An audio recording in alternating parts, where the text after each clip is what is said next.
Hello friend, कैसे हो आप सब लोग। आई होप आप अच्छे होंगे। आज की ब्लॉग की स्टार्टिंग कर रही हूँ मैं सुबह के 10 बजे से। तो सुबह से मैंने सब्जी बनाई, गोबर निकाला, बर्तन वगैरह धोए। तो यार मम्मी की तबीयत ना उस दिन से बिल्कुल भी सही नहीं है। तो जिस दिन से हमने पूजा की ना उस दिन से मम्मी की तबीयत बिल्कुल भी सही नहीं है और भी ज़्यादा ख़राब हो रही है। और मम्मी ना खाना भी नहीं खा रही है। तो न तो कल रात को खाया न तो सुबह को खाया। हमसे ना बात भी नहीं कर रही है और घर में ना किसी से भी बात भी नहीं कर पा रही है और न तो हंस रही है। मेरे को मम्मी की शक्ल को देख बहुत ही ज़्यादा डर लग रहा है। तो घर का काम भी कर रही है थोड़ी बहुत मम्मी, लेकिन कुछ ना तो खा रही है और नहीं किसी से बात कर रही है। ऐसे चुपचाप रह रही है, बार बार कह रही है कि मुझे नींद आ रही है। उस दिन से ना कुछ ज़्यादा ही तबीयत ख़राब हो गई है मम्मी की। पता नहीं हमने किसका क्या बुरा कर रखा है जो हमारे साथ ही ऐसे हो रहा है। आजकल मेरे भाई पे भी आफत आ रही बहुत ही ज़्यादा।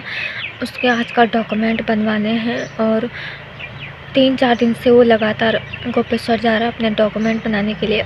और कल उसने फिर से रुड़की जाना है अपने डॉक्यूमेंट जमा करने के लिए और उसके डॉक्यूमेंट अभी तैयार नहीं हुए हैं। तो भाई पता नहीं क्या क्या होगा, भगवान के भरोसे बैठे हैं। और तो ना मम्मी को कुछ भी टेंशन नहीं हो रही है। हमको इतना वो हो रखा ना आजकल के बताएं क्या। तो मेरे भाई को इतनी टेंशन हो रखी ना, साथ में उसने हल भी लगाना है। और पापा आ रखे थे 2-3 दिन घर, उन्होंने ना तो हल लगाया। हल भी मत लगाओ, लेकिन हमारे साथ ना ऐसे मत करो भाई। तो वो जैसे घर आ रहे ना उसके बाद वो इतनी शराब पी रहे रात भर मम्मी को इतना परेशान कर रहे हैं कि बताएं क्या। पता नहीं है, पहले तक तो नहीं थे पापा ऐसे, लेकिन पता नहीं उनके दिमाग को भी क्या हो गया। मुझे तो बोलना करना कुछ भी समझ नहीं आ रहा, मैं क्या बोलूं। हम किसी को बता भी नहीं सकते हैं कि हमारे साथ क्या क्या कंडीशन हो रही है। तो मैं मम्मी को कह रही हूँ कि यार थोड़ा नानी से बात कर ले। तो उसके लिए भी मम्मी मना कर रही है। और दिन तो कहती थी कि नानी को कॉल कर, नानी को कॉल कर। और अब हम फोर्स कर रहे हैं कि मम्मी को कि नानी से बात करते हैं कि थोड़ा मन हल्का हो जाएगा। तो अभी मम्मी ना नीचे सो रखी है। हमने किसका क्या बुरा कर रखा जो हम आज इतना भुगत रहे हैं। और आजकल मेरे भाई पे तो कुछ ज़्यादा ही आफत आ रखी है। उसको ना डॉक्यूमेंट भी बनाने हैं और पूरा मम्मी का आधार कार्ड ही ख़राब हो रखा है।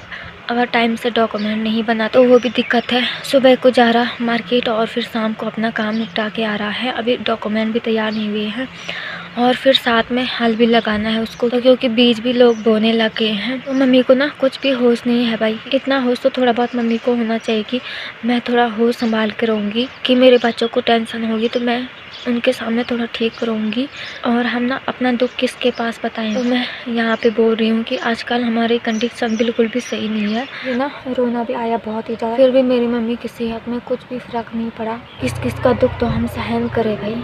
ना संकट हमारी ज़िंदगी में क्यों आता है।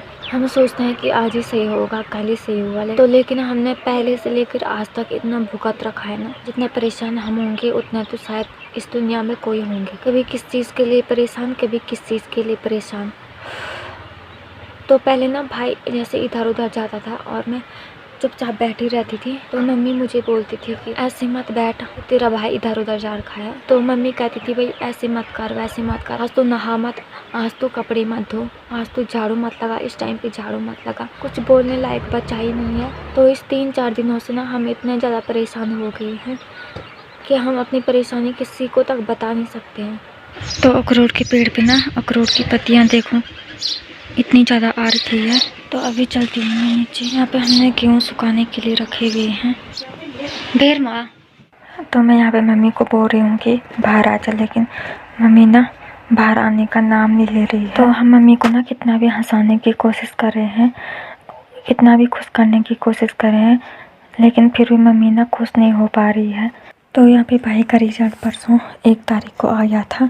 तो अब वो 12 में पहुँच चुका है और ये है 11 का रिजल्ट। तो भाई अपनी क्लास में 2nd नंबर पे आया हुआ है।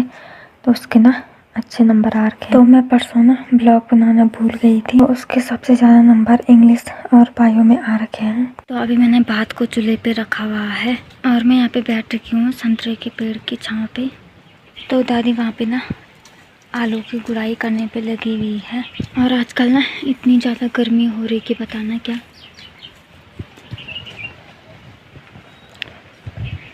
इसमें हमने ना कुछ बीन्स बो रखे हैं, कुछ पता नहीं ये किस चीज़ के पौधे हैं।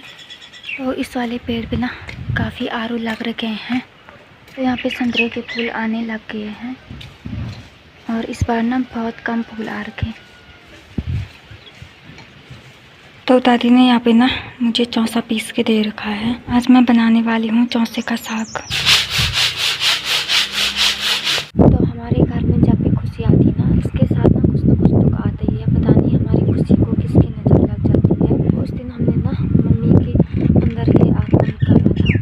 उसके रात से ही मम्मी की तबीयत खराब होने लगी थी। उस दिन मम्मी बिस्तर पे थी और लेट रही थी। उसी टाइम मम्मी ने रात को कहा मुझे ठंडा लग रहा है। मम्मी ने क्यों बोलना था, जो मम्मी लग रही थी उस रात में बोला होगा। उस टाइम मैं भी ना वहीं पे थी बिस्तर पे। तो मैंने अचानक से आवाज़ सुनी ना, मेरे को इतना डर लग रहा। उसके बाद रोना आ रहा था बहुत ही ज़्यादा। उसके 3 दिन तक बोलते हैं इधर उधर नहीं जाना है। तो उस दिन से मेरे को फिर इतना डर लगा। मैं तो कुछ तो शायद इस वजह से भी हो रहा होगा ना कि मम्मी पे आता है वन देवी।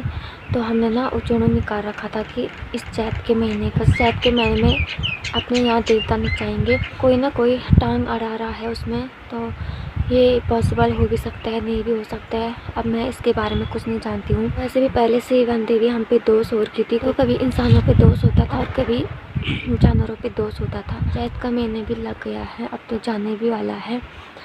और तो ये चैत के महीने में ना सबका शरीर मतलब से उदास रहता है और ज़्यादा से ज़्यादा उनका शरीर उदास रहता है जिन पे ना ये देवियाँ आती है। तो शायद कुछ इस वजह से भी हो रहा होगा।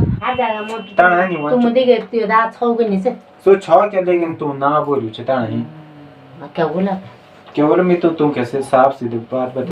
तो यहाँ पे ना भाई कल के लिए अपने डॉक्यूमेंट इकट्ठा कर रहा है और यहाँ पे हमने फैमिली फ़ोटो खींच के लगा भी दिया है।